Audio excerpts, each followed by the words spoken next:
Xiao Yan tidak cukup bodoh untuk berpikir bahwa apa yang disebut kekuatan yin yang adalah yin yang langit dan bumi. Ditambah dengan fakta bahwa hati yin dan yang putih yang diperoleh oleh Su Suiying disembunyikan oleh formasi misterius dan tidak dapat melihat hati yin dan yang hitam, apa yang disebut yin dan yang ini kemungkinan besar adalah gabungan laki-laki dan wanita. Hal ini disebut kekuatan yin dan yang, jika boleh dibilang begitu, dan disebut kekuatan kultivasi ganda dalam arti yang buruk. Tetapi hal semacam itu justru terjadi di depan matanya sendiri.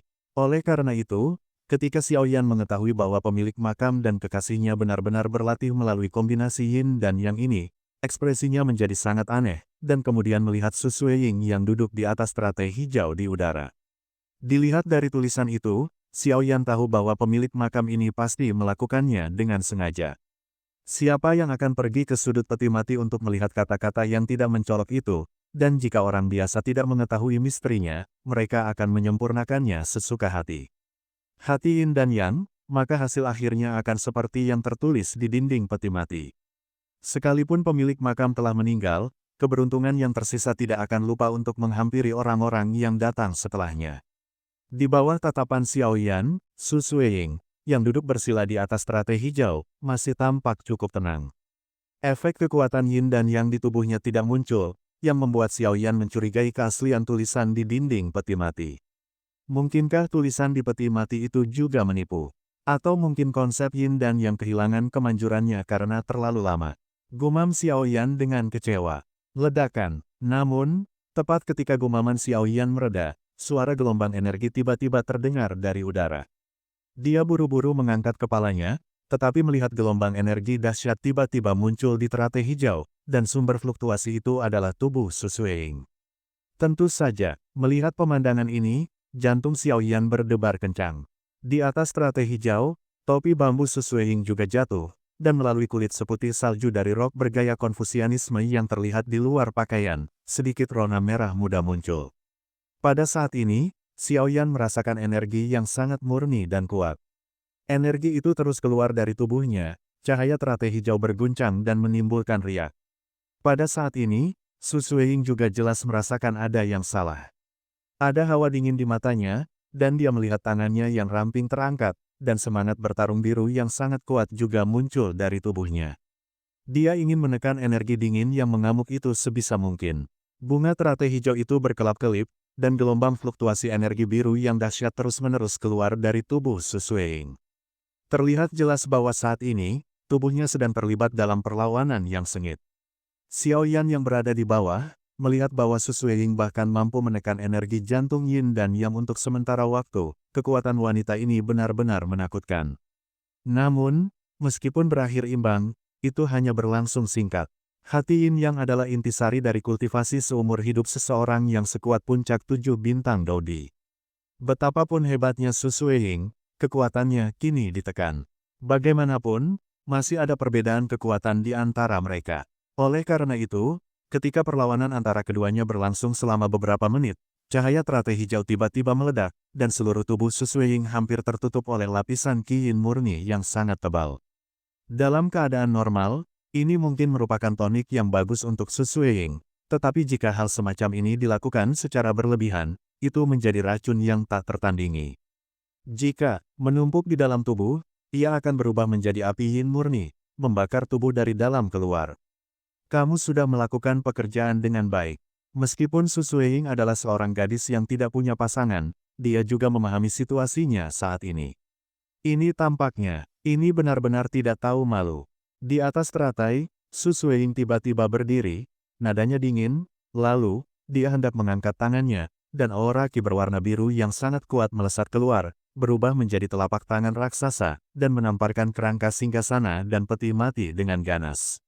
Boom! Terdengar suara keras, dan peti mati beserta tulang-tulang di dalamnya langsung hancur berkeping-keping, namun tulang-tulang di singgasana tetap utuh. Melihat pemandangan ini, sudut bibir Xiao Yan berkedut. Wanita ini benar-benar bukan orang baik. Dia baru saja mengambil hati yin dan yang orang lain, dan di saat berikutnya dia menghancurkan tulang-tulang istri orang lain berkeping-keping. Xiao Yan dengan hati-hati mundur beberapa jarak. Wanita ini sekarang sedang mengamuk, dan saat ini, jika dia ditampar sampai mati, dia tidak akan bisa mengeluh. Sebelum keduanya menyadarinya, Sebuah cahaya merah kecil berkedip samar-samar di antara debu peti mati yang hancur. Setelah peti mati yang hancur untuk melampiaskan amarahnya, tubuh halus Su Sueying kembali bergetar. Dia bisa merasakan api yang perlahan terbentuk di dalam tubuhnya. Api itu tidak panas, tetapi dipenuhi dengan hawa dingin yin yang, namun di bawah api semacam ini, semangat bertarung yang agung di dalam tubuhnya mulai sedikit kaku. Dengan kekuatannya saat ini, memang sulit untuk menahan kekuatan Kaisar Dou bintang 7 tingkat puncak. Su Sueying tiba-tiba mengertakkan giginya dan mengalihkan pandangannya untuk melihat satu-satunya orang di aula. Melihat tatapan Su Sueying akhirnya tertuju padanya, wajah Xiao Yan sedikit pucat, langkah kakinya perlahan mundur, dan dia berkata dengan senyum kering, "Nona Su, saya rasa tidak pantas untuk berlama-lama di sini, jadi saya akan pergi dulu." Begitu kata-katanya selesai, dia langsung lari menuju gerbang perunggu. Melihat Xiao Yan berlari begitu cepat sekarang, Su Sueying juga sangat marah, "Kenapa tadi kau tidak tahu kapan harus pergi?" Pada akhirnya, Xiao Yan tidak berhasil lolos seperti yang diinginkannya. Saat hendak berlari ke gerbang perunggu, angin yang sangat kencang datang dari belakangnya. Xiao Yan pun mendapat ide, dan sosoknya melesat. Ia menabrak pintu perunggu yang tertutup dengan keras. Melihat bahwa gerbang perunggu yang tertutup rapat itu tidak terbuka bahkan oleh serangan sekuat itu, Xiao Yan hanya bisa berbalik tanpa daya dan menatap Su Sueying yang perlahan melayang di depannya di atas teratai hijau. Alisnya sedikit berkerut, lalu berkata, "Apa yang kau inginkan? Bukan urusanku jika kau dalam masalah. Serahkan hati yin dan yang hitam itu." Su Sueying juga memperhatikan keanehan sekecil apapun di tubuh Xiao Yan, lalu berbicara dengan kasar kepada Xiao Yan. "Maaf, benda itu sudah kumakan.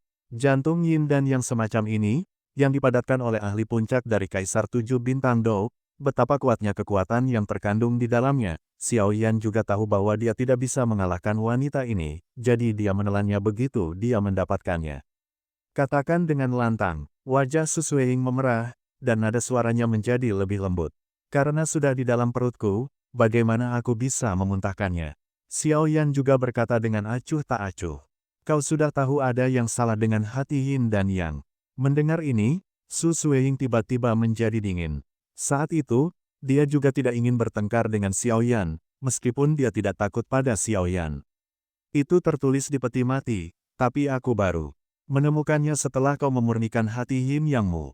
Bukankah kau juga menemukannya?" Xiao Yan dengan cepat menepis anggapan bahwa wanita ini tidak mudah diajak bicara. Pipi Su Sueying merona, dan jelas sekali dia sangat marah. Tentu saja, dia tidak akan baik-baik saja jika melihat apakah ada pesan di dalam dinding peti mati, dan jika ada, dia tidak akan sampai pada seperti ini. Su Sueying juga menjelaskan bahwa untuk menyerap kekuatan hati yin dan yang, ada cara lain selain kombinasi yin dan yang, yaitu dengan memurnikan manik-manik hitam dan putih secara bersamaan. Tuan Muda Xiao Yan, saat pipi Su Sueying merona, energi yin murni di sekitarnya menjadi semakin intens. Dia menatap Xiao Yan, dan suaranya yang dingin tiba-tiba menjadi jauh lebih lembut lagi. "Ada apa? Jika orang biasa diperlakukan dengan lembut oleh kecantikan peri ini, mereka mungkin akan melunak." Tetapi Xiao Yan merasa ada yang tidak beres dan segera berkata dengan waspada, "Gadis kecil ingin meminjam manik-manik hitam dari tubuhmu. Jika berhasil diatasi setelahnya, Su Sueying pasti akan memberikan hadiah yang memuaskan," kata Su Sueying pelan. "Ini tidak bagus," kata Xiao Yan. "Tuan muda, tenang saja, Anda tidak perlu seorang pria dan wanita untuk melakukan hubungan demi mendapatkan energi yang seorang pria. Bahkan jika Anda telah menelan manik-manik hitam, Su Sueying memiliki cara lain untuk mengeluarkannya." Mendengar kata-kata Xiao Yan, Su Sueying sedikit mengepalkan tangannya. Sebentar, lalu tersenyum tipis, berkata, "Xiao Yan, hati-hati, wanita ini mungkin ingin secara paksa mengambil jantung yin dan yang hitam dari tubuhmu. Jantung yin dan yang hitam telah ditelan olehmu, dan kekuatan api surgawi di tubuhmu kini telah memurnikannya. Untuk menyerap kekuatan yin dan yang, jika wanita itu mengambil energi manik hitam ini, kau pasti akan merusak fondasi, dan akibatnya akan sangat serius." Suara Raja Naga Emas tiba-tiba terdengar di hati Xiao Yan. "Hehe, jika diperoleh dengan cara yin dan yang normal, kedua belah pihak bisa mendapat banyak keuntungan, tetapi wanita ini jelas sangat angkuh, tentu saja tidak mungkin menggunakan cara semacam itu untukmu, jadi kau tidak bisa bermimpi orang akan memberimu tubuh yang bersih." Jadi wanita ini kemungkinan akan membedah perutmu dan mengeluarkan manik hitam itu. Astaga, wanita ini sungguh kejam. Mendengar kata-kata Raja Naga Emas, bulu kuduk Xiaoyan pun merinding, dan dia berkata tanpa ragu, Nona sebaiknya mencari orang lain, aku benar-benar tidak cocok. Anda, mendengar itu, mata Su Suiying menjadi marah, kata-kata Xiaoyan terlalu kasar. Tuan Muda Xiaoyan, saya katakan bahwa sebesar apapun kerugian Anda, saya akan menggantinya berkali-kali lipat. Namun, meskipun marah, Su Suiying jelas sangat menahan diri. Bahkan saat ini, dia masih menarik napas dalam-dalam, mencoba bersikap selembut mungkin. Tidak berminat, selamat tinggal. Namun, Xiaoyan mengepalkan tinjunya, lalu melesat mundur. Pada saat yang sama, sebuah penggaris berat muncul di bawah kakinya, dan ketika telapak tangannya mengepal, penggaris kuno api abadi melesat keluar. Boom! Ketika Xiaoyan mundur selangkah, kekuatan api di belakangnya juga melesat dan menghantam gerbang perunggu. Kekuatan dahsyat itu ternyata tidak perlahan-lahan mendorong gerbang perunggu yang tertutup itu hingga terbuka. Brengsek, Xiaoyan juga terkejut. Kekerasan gerbang batu ini jauh lebih besar daripada gerbang batu biasa, dan bahkan jika dia memikirkannya, dia untuk sementara tidak dapat keluar. Xiaoyan juga memandang Su Suiying dengan ekspresi penuh kewaspadaan. Melihat pemandangan ini, mata Su Suiying juga dingin, dan kondisi tubuhnya tidak memungkinkannya untuk menunda lebih lama lagi. Dia melambaikan tangannya, dan bunga teratai hijau di bawah kakinya meledak. Karena Tuan Muda tidak mau bekerja sama, Su Suiying akan tersinggung. Melihat Su Suiying akhirnya bergerak, wajah Xiaoyan pun sedikit muram, tubuhnya dipenuhi energi Qi, dan cahaya putih susu memancar dari penguasa api abadi kuno di atasnya. Percikan api muncul di udara. Sekalipun kekuatan Su Suiying di hadapannya ditekan oleh larangan kaisar, kekuatan antara dirinya dan Su Suiying terlalu besar. Di udara tiba-tiba muncul bayangan, sebelum Xiaoyan menyadarinya, bayangan itu berubah menjadi cahaya biru, menyelimuti Xiaoyan, dan ruang geraknya semakin menyempit. Dengan jangkauan gerak yang terbatas, penguasa api kuno Xiaoyan yang terdiri dari berbagai elemen api tidak dapat sepenuhnya digunakan. Xiaoyan langsung dikepung oleh cahaya biru itu, dan langsung menjerat Xiaoyan. Setelah menaklukkan Xiaoyan, Su Suiying berjalan perlahan. Dia menatap mata Xiaoyan yang penuh amarah, tetapi tidak berbicara. Xiaoyan merasa tubuhnya tidak bisa bergerak di bawah kendali cahaya biru itu. Brengsek, Xiaoyan meraung dalam hatinya, pada saat yang sama, dia juga mempersiapkan teratai api raksasa untuk perlahan menyatu di tangannya. Api hijau di tangan Su Suiying itu melonjak. Melihat Xiaoyan tertahan, api hijau itu sekali lagi mengembun dan memasuki tubuh Xiaoyan tepat di depan matanya. Menyinggung perasaan, Su Suiying perlahan memancarkan aura sedingin es. Bagaimana mungkin, jantung yin dan yang hitam itu ternyata dimurnikan olehmu? Su Suiying juga merasakan saat api memasuki tubuh Xiaoyan. Tidak ada manik hitam di tubuh Xiaoyan, melainkan hanya tumpukan cairan hitam yang mengandung energi mengerikan. Ketika api memasuki tubuh Xiaoyan, ia tiba-tiba menemui halangan berupa 23 jenis api berbeda di dalam tubuh Xiaoyan, dan sepertinya sesuatu akan meletus di bagian terdalam tubuh Xiaoyan. Manik hitam telah berubah menjadi gumpalan cairan hitam, dan tampaknya dia telah melihat daya tarik yang mematikan, dan akan segera meledak. Tunggu, ini. Namun, menanggapi geraman rendah Xiaoyan, Raja Naga Emas tiba-tiba menjawab. Ketika Raja Naga Emas memasuki tubuh Xiaoyan dari api hijau Su Suiying, dia merasakan sesuatu yang familiar di tubuh Su Suiying.